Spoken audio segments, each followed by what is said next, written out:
Hello? Hello out there. This is Warren Mitchell, transmitting on any frequency I can boost. I'm broadcasting from a small makeshift station I rigged up on the roof of the Tribune Tower in downtown Chicago. The date?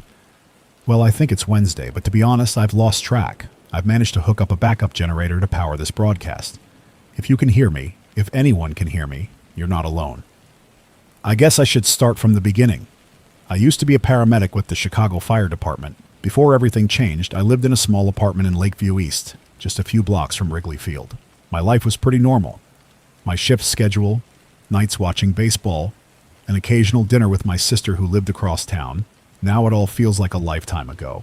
When the crisis began, no, that's not right. When the crisis was first reported, nobody had any idea it would turn into all of this.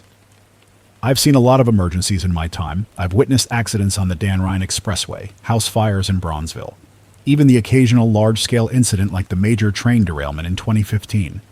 But I never imagined I'd see the day when the city I love would be reduced to this silent battleground. Streets are empty, windows are shattered, and every so often you catch a glimpse of them. Folks are calling them the infected. I'm not sure if that's the official term, but it's what everyone says on the rare transmissions I've managed to pick up. I don't want to dwell too much on the medical side because I'm no expert on epidemics, but I did get a look at some of the initial hospital records when I was still on shift. Ambulances were bringing in folks with high fevers, delirium, uncontrollable shaking. Then their hearts would stop, and somehow they'd start moving again, but not in a way that made sense. The official word from the CDC was unknown pathogen, and the Illinois Department of Public Health advised us to watch for symptoms of severe neurological impairment. That was about as much as anyone knew. Then the city started shutting down. Bridges went up over the Chicago River. The National Guard set up checkpoints along I-94 and I-90, even closed Lakeshore Drive in sections, but it didn't work. The infection spread so fast. Anyway, that's ancient history now. I'm still holding out hope that there's a safe zone somewhere, or at least a place with enough people banded together to rebuild something.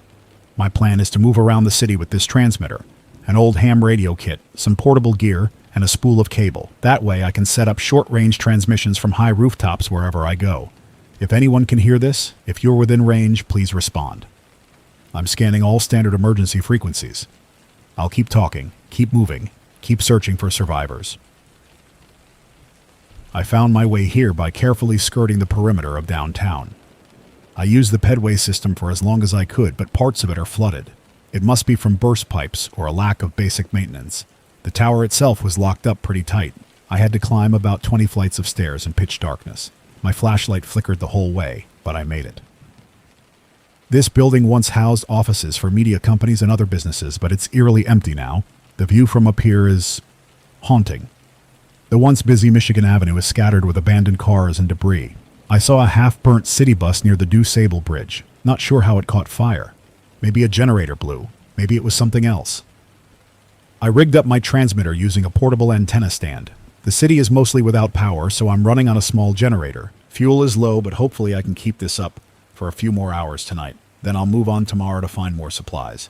I've got enough water and canned food for maybe a couple of days. That's it. If you're hearing this, stay safe. If you can make your way downtown, try to signal me. I'm on the rooftop from dusk until dawn, shining a flashlight in Morse code. 3 short, 3 long, 3 short. SOS. That's my nightly routine until I move on. I hope someone out there picks up on it. I'm back on the air again from the same rooftop. I thought I heard something on the radio last night. A faint voice, or maybe just static. I don't know. It made my hair stand on end. I tried calling out, but I didn't get a clear response. It's quiet out there. Too quiet. I think the only reason I haven't run into any infected up here is the locked stairwells. But in the streets, you have to be careful. I spent today searching the lower floors for anything useful. Found some bottled water in what looked like an abandoned office kitchen. I also found a few flashlights in a supply closet. Batteries are running low, though. I keep reminding myself that this place, once so lively, is now nearly silent. It's like living in a dream you can't wake up from. During my lunch break, if you can call a lukewarm can of baked beans lunch, I looked out over the city again. For a moment I thought I saw movement on the top deck of Marina City. You know, those round apartment towers often called the corn cobs. Hard to say if it was a person or just blowing debris. When the wind gusts between these skyscrapers, it can toss around plenty of trash and broken signs. To anyone listening, I'll be heading toward the north side tomorrow. Maybe near Lincoln Park. or even the edge of the lake. The lakefront might be better for finding help. If you're there, I'll be monitoring frequencies 146.520 MHz and 462.5625 MHz. I'll keep broadcasting. I have to believe someone out there is hearing me. All right, I've made my move. Today was rough, navigating through empty streets trying to avoid drawing attention. The noises you sometimes hear, scraping footsteps, distant shuffling. You can't tell if it's just debris in the wind or something else until it's almost too late. I never thought I'd be so thankful for the cramped city layout because it means plenty of side alleys and narrow paths. But it's also nerve-wracking because there are countless corners where danger could be lurking. I used to carry a standard paramedic bag full of medical gear. Now I've swapped most of that out for survival essentials. Flashlights, a few MRE packs I scavenged from a shuttered National Guard station, a basic first aid kit, and a personal defense item. Technically, it's an older model civilian band radio I've modified to jam certain frequencies, but that's probably too much detail. I'm not even sure if that jam function helps, but it makes me feel like I have some control over the noise out there. Right now, I'm set up near the top of a parking garage by DePaul University. It's a short building compared to the skyscrapers downtown, but it's far enough from the ground to give me a sense of safety. I broke into an old campus security office to find some more batteries. No luck, but I did manage to grab a few more bottles of water from a vending machine. There was a note taped to it. "Stay strong." That's all it said. Kinda gave me chills. I'll be broadcasting here for a few hours. Then I'll see if I can find a better vantage point tomorrow near the lake. To anyone listening, if you're in the Lincoln Park area and can get to the parking garage near Fullerton and Sheffield, you might hear my signal. I'll shine a light from the top if I see or hear anything. Don't lose hope. Good evening, or morning. Time feels fuzzy. This is Warren Mitchell again. I just had the most extraordinary experience. While scanning channels earlier, I heard a faint voice. It was so broken up I could barely make it out, but I swear it was a woman's voice, something about safe and north. I tried to respond, but only got static. I'm certain someone was trying to broadcast. This is the first time I've had more than a whisper of noise on these bands. If anyone out there can hear me, I'm going to head north along Lakeshore Drive. My map shows that if I can make it past the curve where it meets Sheridan Road, I might reach Loyola University near the Rogers Park area. It's a gamble, but I have to try. Before this all happened, I remember hearing rumors that some people were setting up camps near the Glenview Naval Air Station up in the northern suburbs. Or maybe near the Great Lakes. Naval Station in North Chicago. Officially, the city advised everyone to evacuate south or west, but that was before the roads clogged with abandoned cars. Now, who knows? I have just enough fuel for the generator to last me through the night. I'm signing off in a bit to conserve energy. If you're listening, keep your dial on this frequency. I'll transmit again as soon as I'm settled tomorrow. Please, if you're out there, call back. I've made it further north. It's taking me longer than I thought because Lakeshore Drive is littered with wrecks. Cars and trucks were just left in lanes, some with doors wide open, personal belongings scattered. I passed what used to be a roadside snack shack near Montrose Beach. A family once ran it, selling hot dogs in the summer. Now, all that's left are empty grills and upturned tables. The quiet is the hardest part. It's like every place that used to be a happy summer spot is now just lifeless. I ended up ducking into an old condo building in Edgewater. The main lobby was relatively unscathed, so I holed up in a vacant unit on the 10th floor. The balcony overlooks the lake. It's dark and still. I can't decide if that's comforting or terrifying. I set the antenna on the balcony railing, rigging it so I can scan a broader range of frequencies.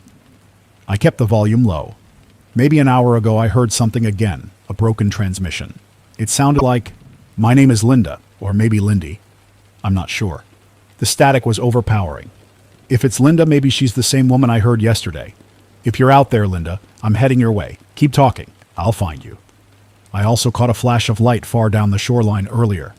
Not lightning, more like a deliberate signal. Could be someone shining a powerful flashlight or strobe. I plan to go out on foot tomorrow to see if I can track that down. I'm leaving this location at dawn, heading north. If you can hear this, keep your lights on. I'll be looking. Right, I made it to the Loyola University area. The campus is spread out, but I'm currently on the rooftop of a residence hall overlooking Lake Michigan. This spot gives me a clear vantage of the shoreline.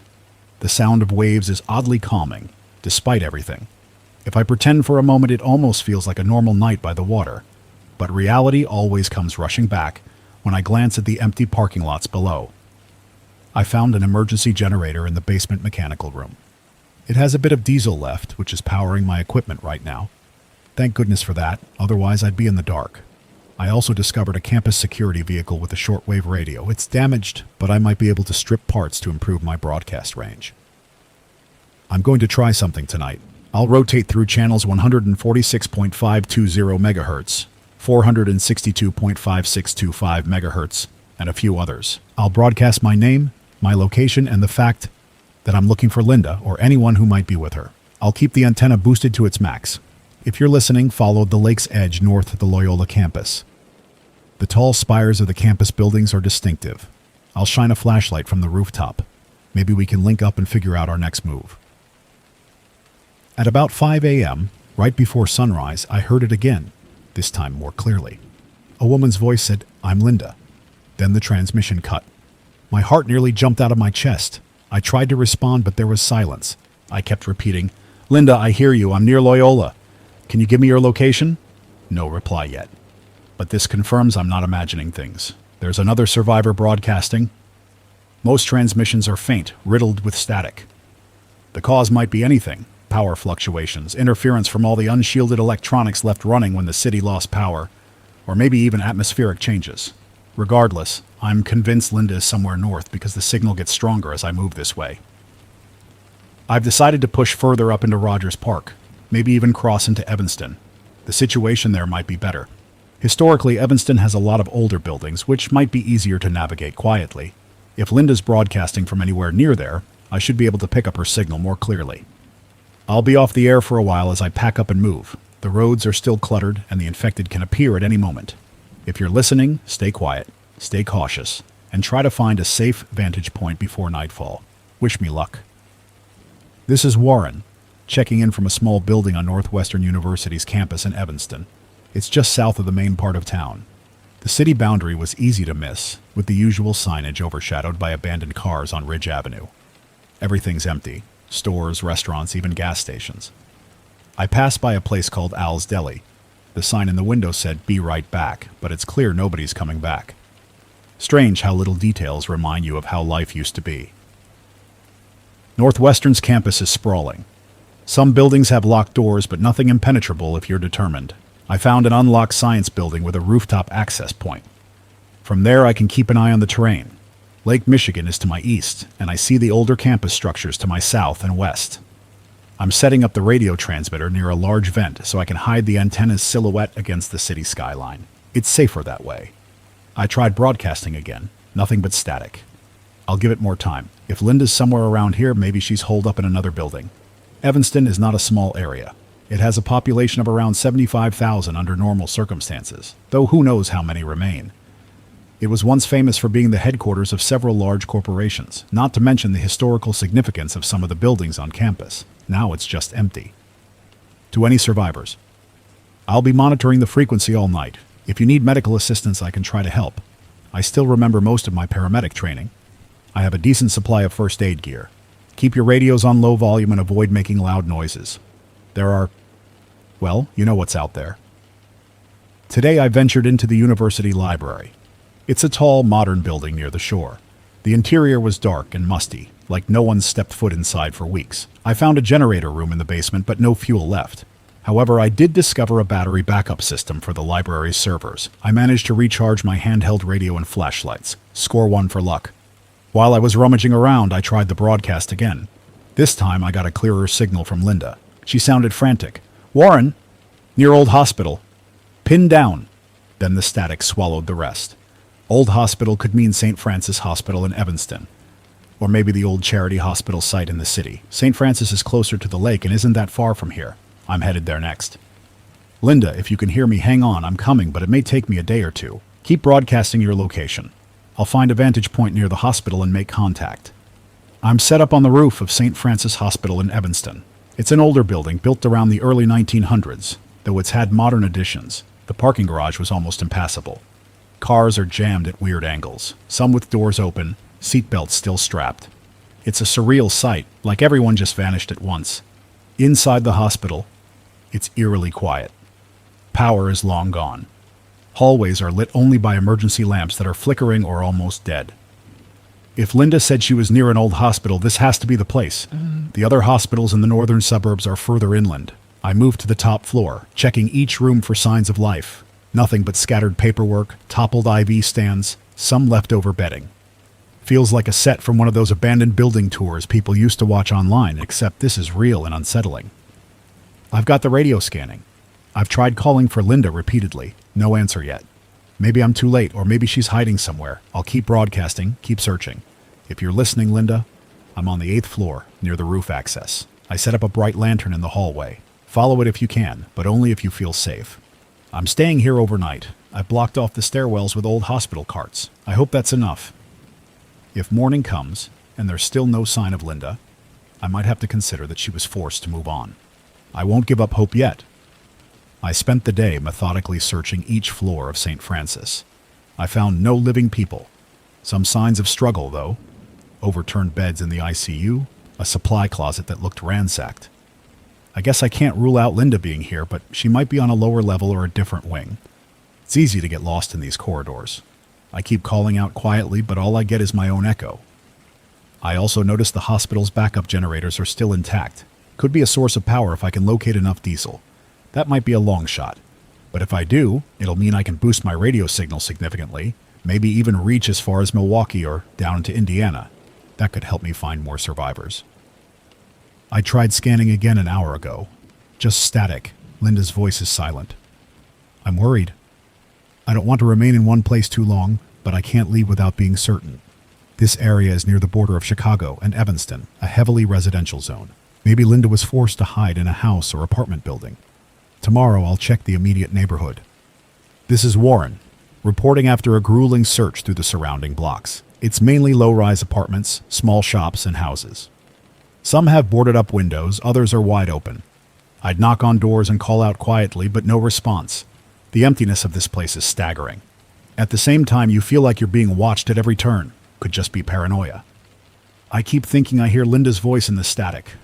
I might be hallucinating due to stress, but I won't stop. I also discovered a small sporting goods store. The metal gate was partially pried open, so I slipped inside. Managed to find a decent backpack, a small battery-powered lantern, and a few snacks. Not exactly a feast, but better than nothing. I returned to the hospital rooftop at sunset. I'll do another scan tonight, and if I don't pick anything up, I might head further north along the lake tomorrow. Maybe Linda got pushed up toward Wilmette or Kenilworth. If anyone else is out there, you're welcome to join me. Safety in numbers. We can coordinate by radio. Just name a frequency. I'll be there. I'm packing up now. I heard a distant broadcast referencing a harbor safe zone. It was too garbled to tell which harbor, maybe Montrose Harbor or further up in Wilmette Harbor. Since Montrose is already behind me, I suspect Wilmette. That's just north of Evanston, near the Baha'i House of Worship. I remember that building's distinctive dome. It might be a decent landmark. I've decided to try for the harbor tomorrow. There could be boats or maybe a group of survivors who took to the lake. That would make sense. Boats are a good way to avoid the infected, so long as you can handle the unpredictability of the water. Or maybe they're using the harbor as a checkpoint. Either way, it's worth a shot. Linda, if you're listening, I'm sorry I couldn't find you here. I did all I could to search the hospital and the nearby blocks. If you're still out there, please broadcast your location again. Don't give up. I haven't. I made steady progress north. Navigating the empty streets was a challenge. So many abandoned vehicles, random debris. Some houses had "help" scrawled on the doors, while others were just empty shells. It's heartbreak at every turn, but I try not to dwell on it too long. I have to stay focused. I reached Wilmette in the late afternoon. The harbor area is near Sheridan Road. The approach was tense because the main roads are clogged, and I had to weave through side streets. Saw some signs of movement a few blocks away, a silhouette in a window or maybe just a trick of the light. I didn't investigate. I can't risk it alone right now. I'm transmitting from the Wilmette Harbor dock area. I see several boats moored, but they look neglected. One is partially sunk. Another is missing its mast. Still, I'm going to poke around to see if any are seaworthy or if there's some makeshift camp set up. If the rumor of a harbor safe zone was true, there should be signs of life here. I'll keep you posted. No luck at the harbor. Boats are either damaged or out of fuel. The docks are in disarray. Some benches are overturned. Life jackets are strewn about. I found a deserted kiosk with pamphlets about Lake Michigan sailing tours. It seems like a distant memory of a happier time. No sign of survivors. No sign of Linda. I'm starting to wonder if I misheard that broadcast. I'll keep the radio scanning. Sometimes these rumors are just echoes of older transmissions bouncing around the atmosphere. The next step might be to continue north along the shoreline. There's a chance of finding a functional boat or even a group of survivors near the smaller communities along the lake. If you're out there, if you can hear this, keep hope. When I was a paramedic, I learned that even in the darkest moments, people find a way. If we can connect, we can survive. Something happened. Around midday, I was walking near the Baha'i house of worship, an architectural marvel. As I turned a corner, I heard a voice, a real human voice, calling out to me by name. My heart pounded. I raised my hands to show I wasn't a threat. Out stepped a man named Robert, an older gentleman who said he'd been listening to my broadcasts for days. Robert has a small makeshift shelter in a nearby community center. He rigged up a passive solar generator to keep minimal electricity flowing. He's the first person I've seen face-to-face since this whole ordeal began. It was surreal. We greeted each other as if we were old friends. He told me he'd also heard Linda's broadcasts. He thinks she might be traveling north, possibly aiming for Waukegan or even further. Robert believes the chain of naval installations along the lake might hold pockets of survivors.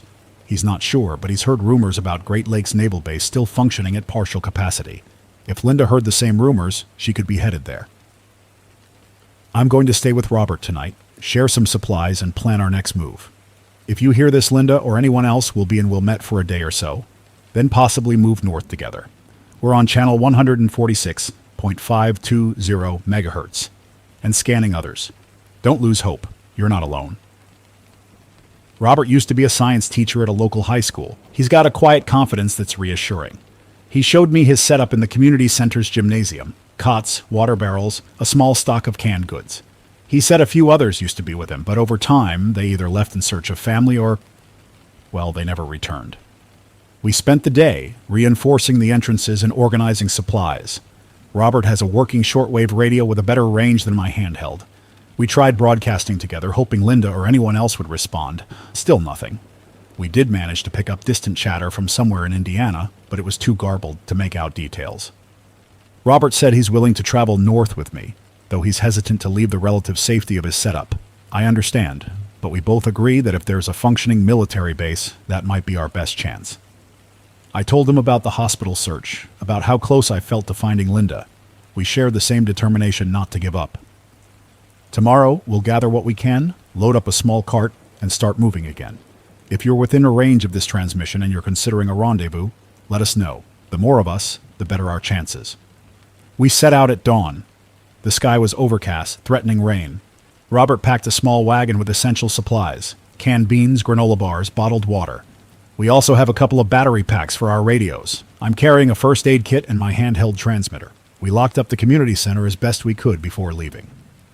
We plan to follow Sheridan Road north through Kenilworth, Winnetka, Glencoe, then possibly up to Highland Park or Lake Forest. That route keeps us near the shoreline without going on major highways. With luck, it'll be safer. We're moving slowly, checking each intersection for any sign of trouble. The infected are still out there, though sightings have been sporadic. It seems like they move in waves or clusters, and you never know where they'll show up. If we keep quiet and stick to side streets, maybe we can slip by. We'll keep broadcasting on the move. If you're near these towns, tune in to 146.520 megahertz. We'll be listening. Stay safe. We've stopped in Winnetka for the night. It's a small, affluent suburb, known for quiet neighborhoods and large homes. Now it's a ghost town.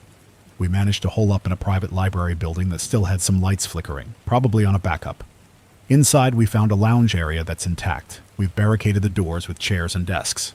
Robert is scanning frequencies while I record this. The static is relentless. Once in a while, there's a blip or crackle that sounds like a human voice, but we can't isolate it. We're hoping that as we move further north, we'll get closer to Linda's position or the rumored safe zones. Food is starting to run low. We ration carefully, but it's not exactly a feast. I remember the old days when we could just order a pizza. Funny how you miss the simple things. We'll rest tonight and continue in the morning. Keep the faith, everyone. We woke up to an unexpected sound on the radio, a faint recorded loop of some emergency broadcast from earlier in the crisis. It kept playing a message. This is an official alert. Remain indoors. Comply with instructions from law enforcement. The date stamp said it originated about 6 weeks ago, repeating on a loop. It's eerie, like an echo of the past.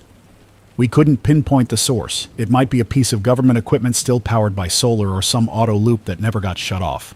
It's a harsh reminder of how quickly everything collapsed. Robert and I packed up and moved on. We're currently passing through Glencoe. The houses here are large and spaced out. Minimal signs of recent activity. A few have broken windows, but most are sealed shut. No sign of Linda or anyone else. We'll keep moving. The next major stop might be Highland Park or Lake Forest, bigger towns that could harbor survivors. Robert and I decided to take a moment to rest and search for diesel. We found a service station with an underground tank, but the electric pumps are offline. Without a specialized manual pump, we can't access that fuel, another frustration in this new world. We've set up our transmitter on top of a small parking garage to see if we can get better reception. If Linda is out there, or if the Great Lakes-based rumor is true, maybe we'll catch a stronger signal here. So far, only static. I know it can be disheartening, but we can't give up.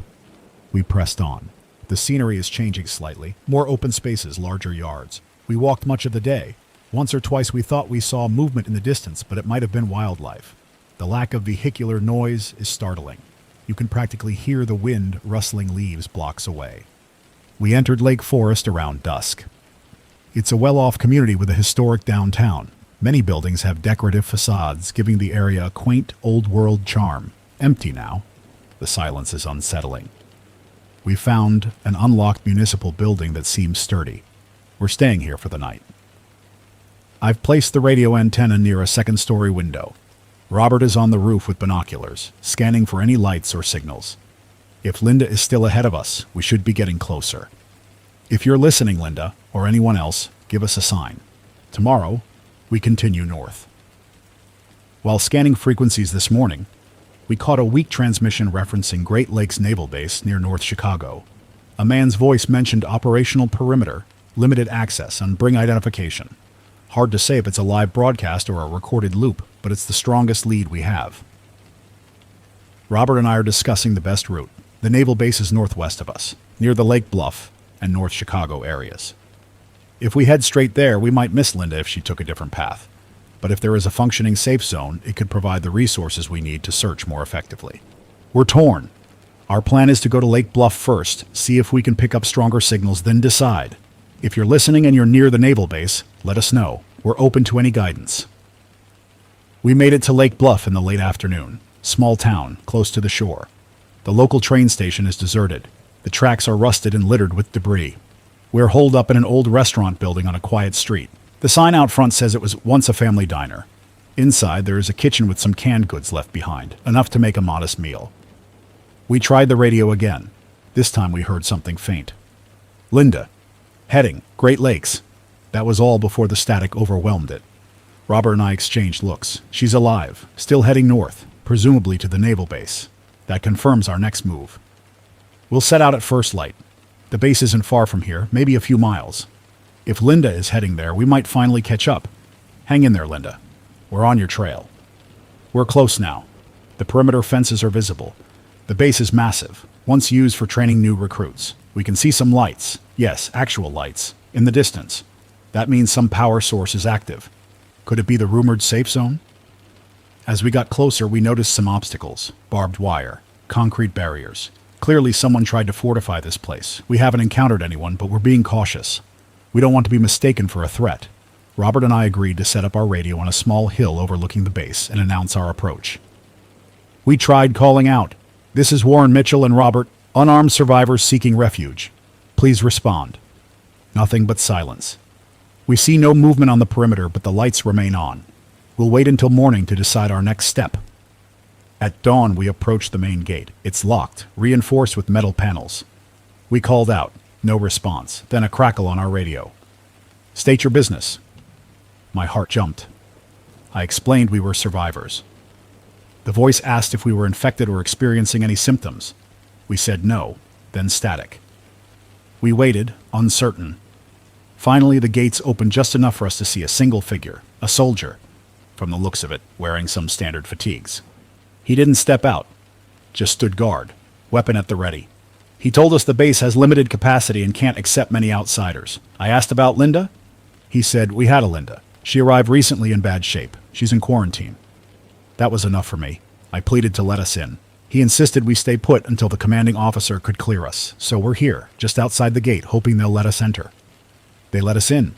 We had to go through a decontamination area, which was a series of tents and showers. Felt like an old field hospital setup. We surrendered our gear for inspection. It was surreal being around other people in uniform. There's a sense of order here, but also weariness. Linda is indeed here. She's in a quarantine tent, monitored by a small medical team. They say she collapsed upon arrival, suffering from severe exhaustion and mild dehydration. She hasn't turned, which is a relief. They're giving her fluids and checking for any infection. I asked if I could see her. They said maybe tomorrow. This base is partially operational with a skeleton crew, some Navy personnel, a few Army National Guard folks, and a handful of civilian volunteers. They have limited resources but enough to maintain a stable perimeter. Fuel is rationed carefully to power essential buildings and lighting. They've got a radio room running on backup generators. It's far from perfect, but it's the closest thing to civilization I've seen in weeks. Robert and I have been assigned a small bunk area in one of the old barracks. We handed over the supplies we could spare, and in return, they promised us protection, food, and a chance to join their efforts. I'm still in shock at this glimmer of normalcy. I finally saw Linda. She's weak, but conscious. She recognized my voice immediately. She told me she'd been trying to follow my broadcasts, heading north through the suburbs. She confirmed that she'd hidden in St. Francis Hospital for a while, but had to flee when the infected showed up. That explains why I couldn't find her. She left mere hours before I arrived. Linda's grateful for the help. She said she never imagined people were still out there with the will to keep going. She described how she picked up rumors of the Great Lakes base being partially operational and made that her goal. It wasn't easy. She was nearly out of supplies and dehydration set in. Still, she pushed on. The medics here are cautious. They're checking everyone for signs of infection. Apparently they have some kind of rapid test. Linda tested negative. So did Robert and I. That means we're welcome to stay, at least for now. It's strange broadcasting this from an actual functional station. They have a dedicated communications room with multiple radio sets and a directional antenna tower. The officer in charge, Lieutenant Garcia, gave me permission to use it to reach out to any remaining survivors. She says they want to gather as many healthy, non-infected people as possible, within reason. The base's population is around 50 people, a mix of military and civilian. They've set up a makeshift clinic, a communal cafeteria, and a perimeter patrol schedule. It's not paradise, but it's orderly. Linda is recovering well. Robert has been helping with maintenance tasks. He's handy with tools and generators. Me? I'm volunteering in the makeshift clinic, assisting the medical personnel with basic care. It's good to feel useful again. Feels like the early days of the outbreak when I was still riding in the ambulance, trying to help whoever I could. Lieutenant Garcia wants to expand our broadcast range to reach further south, maybe even into the heart of Chicago and beyond. The hope is to find more survivors and direct them here. It's risky. More people could mean more infection or more resources used. But if we want to rebuild, we need others. I spent the day installing new antenna components on the tower. The wind at that height is powerful, and the view is both magnificent and tragic. You can see far across the lake, and in the distance, the skyline of Chicago, silent and somber. But we can't dwell on what was lost. We have to focus on what we can still save. I'm signing off for now, but I'll keep this story going. If anyone is out there tuning in, know that there's a place trying to hold on. Great Lakes Naval Base, just north of Lake Bluff. We can't promise miracles, but we can promise you won't be alone. 8. Good evening. This is Warren Mitchell, now broadcasting under the watch of Great Lakes Base. If you're hearing this message, be advised that we maintain a secure perimeter here for uninfected survivors. If you wish to approach, do so carefully. Have your radio on and announce yourself. Expect to be quarantined briefly for testing and observation. If you're healthy, we can offer you shelter and the chance to help rebuild. We've had a few small successes in the last day. A group of 4 survivors from Kenosha, Wisconsin arrived. They were out of resources and nearly out of hope. The base welcomed them after they tested negative for infection. That's 4 more people to add their skills and spirit to our growing community. Linda is out of quarantine, resting in the main barracks. She's been telling her story to the others, reminding us all that even when it seemed impossible, she pushed north and found us. I hope that inspires more survivors to do the same.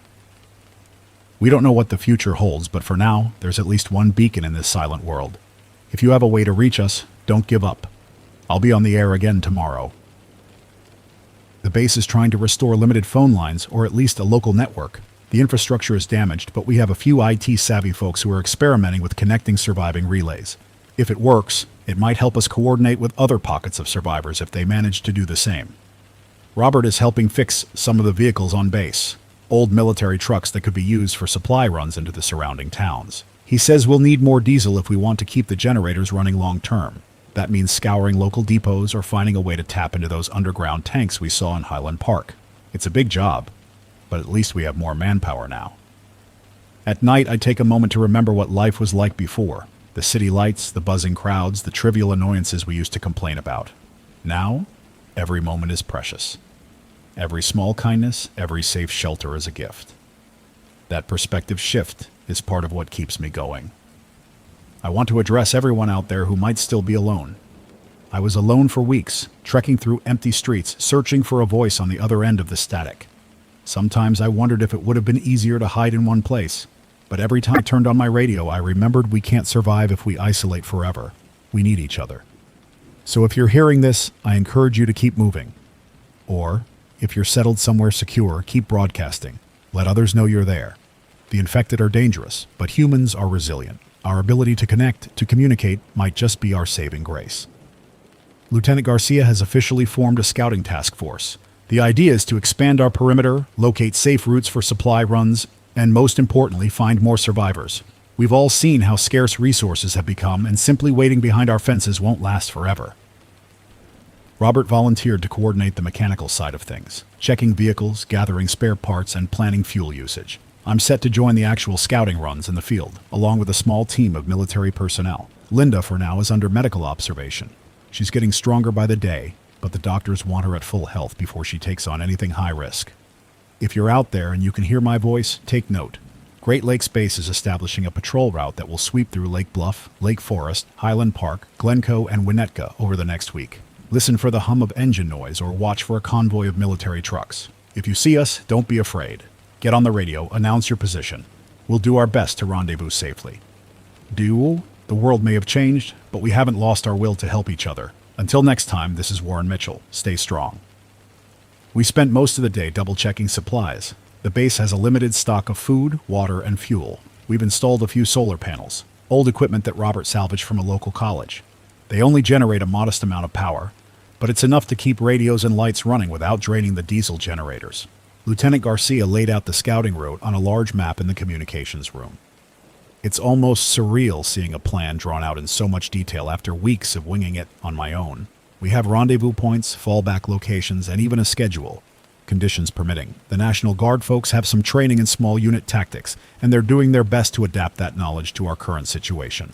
Linda has been sitting in on the strategy sessions, quietly taking notes. She seems determined to join once the medics clear her. She even offered some insights about places she hid during her journey north. It's helpful hearing a civilian's perspective, especially from someone who survived out there so recently. If you're listening to this transmission from outside the base, know that we haven't lost our drive to rebuild. If you see us on the move in a couple of days, signal us. Wave a sheet or shine a flashlight.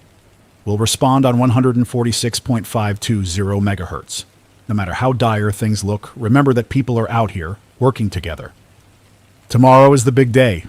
Our convoy sets out at dawn. I'll be riding in the second truck alongside 2 Navy personnel, Petty Officer Ramos and Seaman Cook. They've been training in basic patrol procedures ever since the outbreak. Everyone's on edge, but there's a focused determination in the air.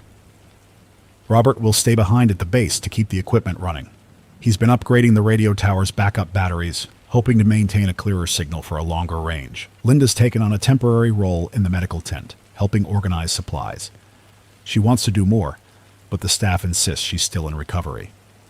I'll keep broadcasting as often as I can during the trip. The plan is to find a suitable high-rise or vantage point in each town, set up a temporary relay, and call out for survivors. If all goes well, we'll gather what we can, food, medicine, batteries, and return to Great Lakes Base within a week. Wherever you are, keep listening for our signal.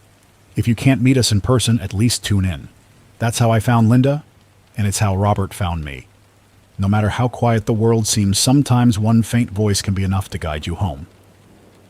We're officially on the road. Left the gates of Great Lakes Base at first light. It's strange being in a moving vehicle again after so many days of quiet. We have 3 trucks, 2 military-style transport vehicles, and 1 flatbed for supplies. Our first stop is Highland Park, where we hope to check a few large pharmacies and grocery stores, Petty Officer Ramos believes we might find leftover medical gear that was missed in the initial rush. We're prepared for anything, but so far the roads have been eerily empty. Every so often we see reminders of what happened. Discarded belongings, a half-burned vehicle, a broken barricade. It's a stark reminder that things changed almost overnight. We'll make camp in a secured area in Highland Park tonight. If the area is clear, we'll do a systematic search in the morning. If you're nearby, please respond on 146.520 megahertz or watch for our convoy. We're here to help if we can. We spent the morning combing through a few blocks of Highland Park's downtown area. The once bustling streets are lined with shuttered boutiques, small cafes, and empty storefronts. We attempted to broadcast from a rooftop, but only got static in return. No signs of new survivors yet. On the plus side, we found a small pharmacy that still had some bandages, gauze, and a few over-the-counter medications. Nothing major, but every little bit counts. We also discovered a locked hardware store. Seaman Cook managed to pry open the back door. Inside, we snagged some hand tools, batteries, and flashlights. Again, it's not much, but we're piecing together a stockpile that could help a lot of people back at base. Tonight, we're camping in the parking lot of a local community center. It has a tall fence around it, which adds a layer of security. We set up portable spotlights to watch the perimeter. I'll keep the broadcast going for an hour or two. If you're in the area, follow the lights or respond to my calls. We're ready to move on tomorrow. This morning, a brief scan of the radio channels yielded a faint signal. It was too distorted to make out words, but it sounded like a human voice. We tried triangulating, but no luck. Could have been atmospheric interference or a far-off transmission. We packed up and headed south into Glencoe. The road is congested with abandoned vehicles. At one point, we had to stop and clear a path by hand, pushing cars aside just enough to squeeze through. The entire process took hours. By late afternoon, we reached Glencoe's center. It's smaller than Highland Park, with a few shops and a theater. We'll do a quick search for useful supplies, then likely move on to Winnetka. I'll keep you updated. If anyone's within earshot, we welcome communication. Don't be afraid, just let us know where you are. We've arrived in Winnetka. My memory flashes back to when Robert and I stayed in a private library building here. That was during our slow trek north. It feels like ages ago, but in reality it's only been a few weeks. The library is still there, still empty. We set up a temporary broadcast station on the library's roof, hoping to reach anyone hiding out in these upscale neighborhoods. Nothing yet, but we'll keep trying until nightfall. Sometimes survivors stay hidden even when help is close, out of fear. If that's you, please consider calling out. We're not here to harm anyone, only to reconnect and offer support. Tomorrow, we push onward to Kenilworth, then Wilmette. Our group remains alert. Petty Officer Ramos rotates with another guard to keep watch at night. I'll continue to broadcast each evening. If you hear my voice, know that you're not alone. We drove through Kenilworth today. Blink, and you'd miss it. It's a small area, but the homes are large and well-spaced. As we were passing one particular residence, I glimpsed a silhouette at an upstairs window. By the time we circled back, it was gone. We called out on the radio. No response. We even considered entering the property, but the risk of forcing our way into a private home was too high. We left behind a note pinned to the front door. We are survivors from Great Lakes Base. If you need help, tune to 146.520 megahertz. I'm recording this from Wilmette now, near the same community center where Robert once stayed. The place is still locked up tight. We're setting camp for the night, then heading for the Baha'i House of Worship in the morning. We'll see if the harbor area holds any new leads. We arrived at Wilmette Harbor early. Memories washed over me of the day I searched for survivors here and found nothing but empty boats. The harbor remains mostly unchanged. Desolate docks, water lapping at rotting planks. We're hoping to spot any sign of activity, but it's quiet. Petty Officer Ramos managed to scavenge a small inflatable raft from a boathouse. It's not in the best condition, but maybe we can patch it up. If we can secure a reliable watercraft, we might expand our scouting by checking the shoreline from the lake itself. That's a project for another day, though. We broadcasted again. Silence. Sometimes I feel like I'm talking to the void, but I remind myself it worked once. Linda heard me, and so did Robert. We'll keep trying. Tomorrow, we plan to swing back toward Evanston, then begin our return journey to Great Lakes Base. Our supplies are running low, and it's time to regroup. If you hear this and need assistance, please speak up. We'll adjust our route if we can. Evanston feels different now. The campus buildings near Northwestern are still there, but it's as if nature is slowly reclaiming everything. Grass grows in sidewalk cracks, vines creep over walls. The quiet is heavy. We took a few hours to check St. Francis Hospital again, just in case anyone else was holed up inside. This time we brought more hands. The halls remain unsettlingly vacant. I couldn't help but remember searching for Linda in those same corridors. We didn't find new survivors, but we did manage to collect a few leftover medical supplies, mostly syringes, gloves, and antiseptics. These items could be invaluable back at the base. We'll load them onto the truck and continue heading north tomorrow. Our plan is to be back at Great Lakes Base in a day or two. We're on the final leg of our scouting trip, traveling north along Sheridan Road. We decided to skip some of the smaller stops on the way back, mindful of our dwindling resources. The trucks are heavy with whatever supplies we managed to scrounge. Tools, canned goods, medical items, flashlights, and a few batteries. Petty Officer Ramos and Seaman Cook have been remarkable. Both of them have stood watch tirelessly, always ready, always vigilant. We've encountered a few hazards, fallen branches, blockaded roads, debris, but no major surprises. As we approach Great Lakes Base, my mind is already jumping to the next steps. How will we use these supplies most efficiently? Who else can we rescue? Will Linda finally be well enough to join the next mission? Questions. But for now, I'm just grateful we're heading back in one piece. We made it back to Great Lakes Base late last night, exhausted but in one piece.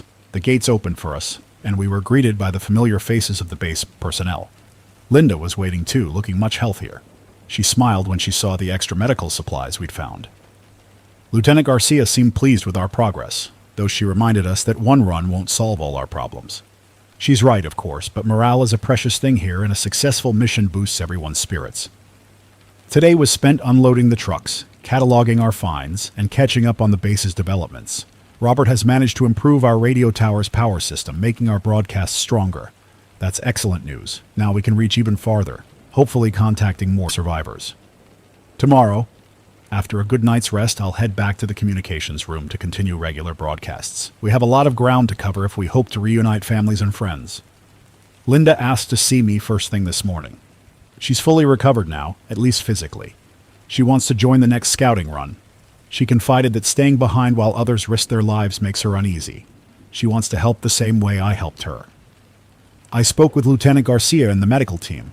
They're hesitant, but they won't hold Linda back if she's medically cleared and understands the risks. Linda plans to spend the next few days training with the base personnel, learning basic navigation, communication protocols, and first aid. Meanwhile, Robert is busy repairing 2 more vehicles we might use for the next convoy. He discovered a few replacement parts at the base's motor pool, so we might soon have a more robust fleet. I'm back in the comms room tonight, broadcasting updates to anyone out there. The message is simple. We are here. We have room. If you're uninfected and can reach us, we'll help. I wonder who might be listening. Our upgraded radio tower is performing well. We've received faint signals from as far as Milwaukee, Wisconsin, though nothing solid. Lieutenant Garcia thinks we might try sending a small team north to investigate one day. But for now, we're focusing on solidifying our surroundings. Linda is training hard, running obstacle courses, practicing with radios, and studying maps. She reminds me of how determined I was when I first set out from downtown Chicago. Part of me worries about her venturing into the field again, but I respect her resolve. I spent the afternoon collaborating with Robert on a plan to create smaller relay stations in different suburbs. If we can erect simple antenna masts powered by solar panels, we might establish a network that survivors can use to find us. It's an ambitious project, but if done right, it could save lives. If you're listening from anywhere near Cook County or Lake County, keep scanning the frequencies. The next time we're out there, you might catch a clearer signal from one of our relays. You have people out here who still care.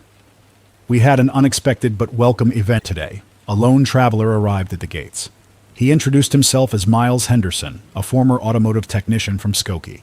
He said he followed our broadcasts for days, slowly making his way north. He managed to slip past infected areas by traveling at night and hiding in basements during the day. His perseverance is remarkable. Miles was exhausted and low on supplies, but otherwise healthy.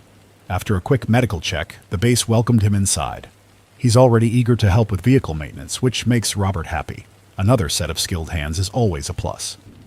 Moments like this remind us that our broadcasts do reach people, that hope is more than just a word. If Miles can navigate the journey alone, imagine how many more might be out there, waiting for the right moment to head our way. Life at Great Lakes Base has settled into a kind of routine.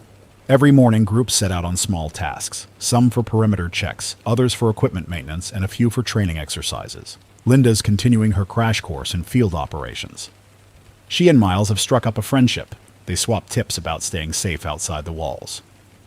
I spent the better part of the day assisting in the medical tent. We don't have many professional healthcare workers, so I fill in where I can, taking vital signs, organizing supplies, or just offering a steady hand. It's not the same as riding in an ambulance, but I'm glad to be useful. Lieutenant Garcia mentioned that once Linda is fully trained, we might organize another supply run in a week or two, possibly a trip farther inland to check if there's any government presence left near O'Hare or Midway. It's a long shot, but if any pockets of organized relief exist, those areas might still hold some resources. We'll see. Wherever you are, keep going. No matter how quiet it gets, no matter how lonely it feels, remember that you can find others just like Miles did. Keep scanning those frequencies. Keep believing in the possibility of safe harbor. A quick status report. Robert and a few base personnel managed to fix up a small drone that was stored in one of the base's supply crates. It's an older model, but if we can get it to fly for even a short time, we might survey nearby areas without risking human patrols. Today was its inaugural test flight around the base perimeter. It only flew for about 10 minutes before the battery died, but it's a start. Linda has finished her basic training.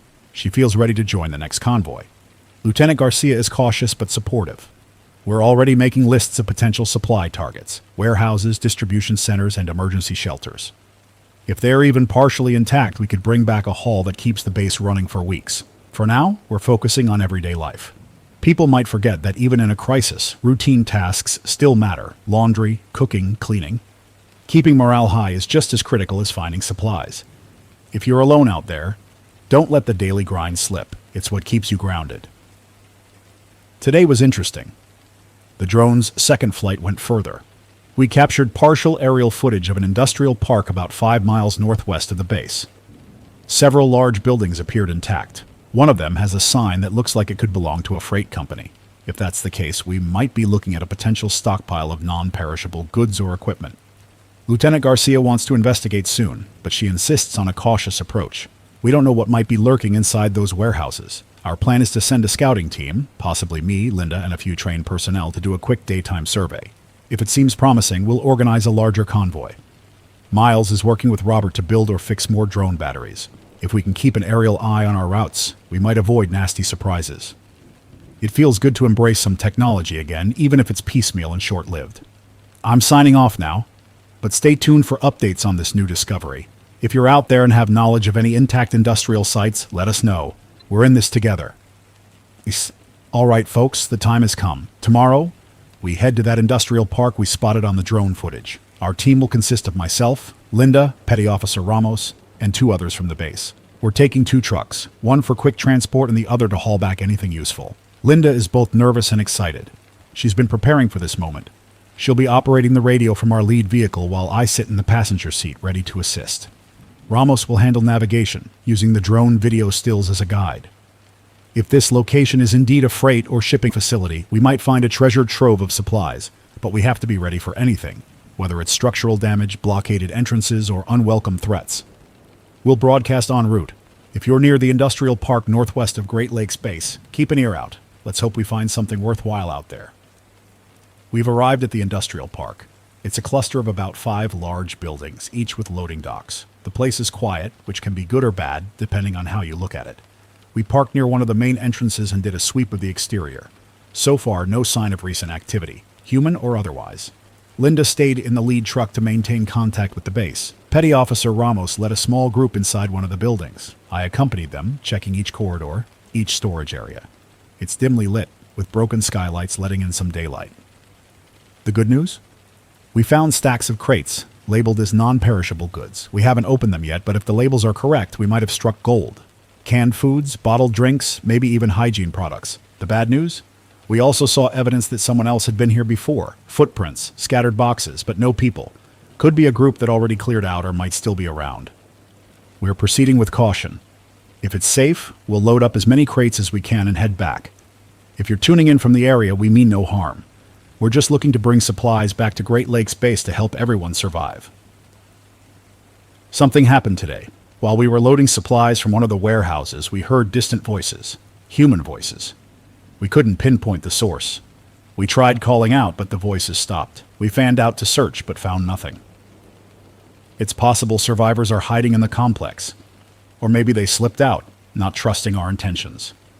We left a note with our radio frequency in a visible area, hoping they'll reach out when they feel safe. If they're living here, they've done a decent job staying hidden. Despite the uneasy moment, we managed to fill our truck with essential goods: canned food, bottled water, first aid kits, and even some basic toiletries. This haul will be a game changer back at the base. Linda handled the radio throughout, coordinating with Petty Officer Ramos. She did great. Now, we're spending one more night here just to see if the mystery group might approach us. Tomorrow, we head back to Great Lakes Base. If anyone's listening from the industrial park, we're not your enemy. We just want to help. Good morning, listeners. This is Warren Mitchell, signing on from the industrial park. We waited all night, but there was no sign of the people we heard. We can only hope they're safe and will reach out someday. We're heading back to Great Lakes Base now with our trucks full of much-needed supplies. Linda is at the wheel of the second vehicle, looking more confident than ever. This run has been a success, despite the lingering questions about who else might be out here. So here's the final word for now. We're here, and we're not giving up. Great Lakes Base has grown into a small but determined community. We have people, we have some resources, and we have hope. If you're out there, keep listening, keep trying. Whether it's a faint signal or a distant voice, that connection might save your life. I'll be back on the air once we've returned and settled. Until then, stay safe, stay aware, and remember that even in this silent world, you're never truly alone. This is Warren Mitchell, over and out.